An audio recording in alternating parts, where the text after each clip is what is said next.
Share कंदासीं 10हीं class जा नतीजा पधरा शागिर्दाणियुनि पोज़ीशन माणे वरिती। अव्हां खे अपडेट कंदासीं तालीमी बोर्ड मीरपुर ख़ास पारां 10हीं क्लास साइंस ग्रुप जा नतीजा पधरा कया आहिनि। गवर्नमेंट गर्ल्स हाई स्कूल जी शागिर्दाणी सवेरा 974 मार्कूं खणी A1 ग्रेड हासिल कयो आहे, जॾहिं त government girls Rabia Basra school जी शागिर्दाणी दुआ 972 मार्कूं खणी ॿी पोज़ीशन माणी आहे। इम्तिहाननि में 29,398 उम्मीदवारनि हिसो वरितो। 3,620 उम्मीदवारनि A1 ग्रेड में पास थिया।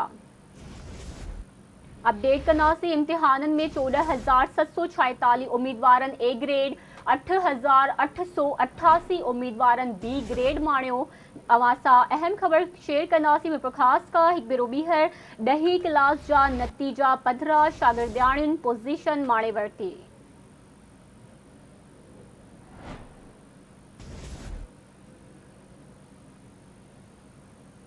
अपडेट कंदासीं तालीमी बोर्ड मीरपुर ख़ास पारां 10हीं क्लास साइंस ग्रुप जा नतीजा पधरा कया विया। गवर्नमेंट गर्ल्स हाई स्कूल जी शागिर्दाणी सवेरा 974 मार्कूं खणी A1 ग्रेड हासिल कयो।